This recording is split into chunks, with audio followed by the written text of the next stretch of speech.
Emmanuel Macron et son équipe diplomatique s'apprêtent à tenter de bousculer les équilibres mondiaux autour du dossier ukrainien. Ce soir, le président retrouve des chefs d'État de tous les continents pour un dîner de travail au consulat de France sur la 5e avenue. Il accueille le président ivoirien, Alassane Ouattara. Il y a déjà le président argentin qui est là, Charles Michel, le ministre égyptien, il y a Maki, je crois qu'il y a. Et le premier ministre irakien, on y va. Bien, le protocole va te guider. Merci, Alassane. Bienvenue, messieurs. Vous allez bien? Bienvenue à vous. Des dirigeants d'Afrique, d'Asie, d'Amérique latine et du Moyen-Orient.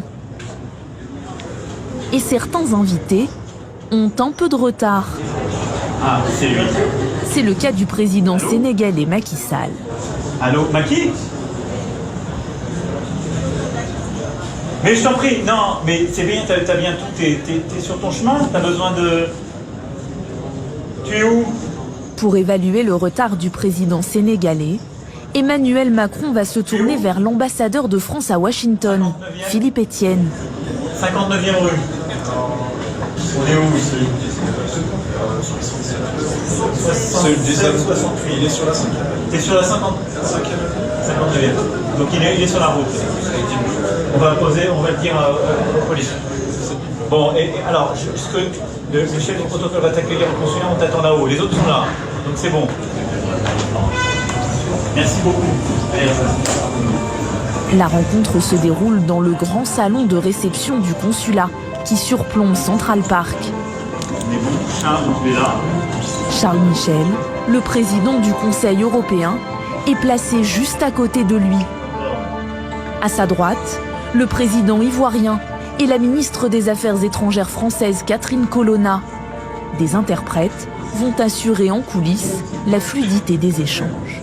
C'est bon? Vous avez l'interprétation en espagnol et en anglais. D'accord, c'est bon? 9 invités autour d'un repas, avec un enjeu crucial, stopper Vladimir Poutine et sa guerre en Ukraine. Le conflit engendre de nombreuses conséquences concrètes pour ces pays, situés pourtant à des milliers de kilomètres de la zone de combat. Ils ont besoin à la fois du blé et du maïs ukrainien, mais aussi du gaz et du pétrole russe. Emmanuel Macron peut-il les convaincre malgré tout de prendre position? Comment oser s'opposer à Vladimir Poutine? La bataille se joue aussi auprès de l'opinion et des journalistes. Vous allez bien? Oui, ça va. Je suis sénégalaise Ah, c'est pas vrai. et je suis journaliste en plus. J'étais avec le président Macky Sall tout à l'heure. Oui, oui. Et je le vois demain. Ah oui? Ah, en tout cas, Il dîne avec nous demain soir. Hein. moi je suis enchantée Bien de vous voir. sûr. Vous allez bien? À chaque instant, pendant toute cette session de l'ONU, le président français va chercher à élargir le nombre de soutiens face à la Russie. Pas mal ça. La grande difficulté, ce serait la partition du monde, de se dire qu'il y a l'Occident d'un côté, le reste du monde de l'autre. Et c'est ce qu'essaient de faire certains derrière ce conflit. Il faut absolument réengager le reste du monde à nos côtés pour dire aidez-nous à mettre une juste pression pour que la guerre stoppe.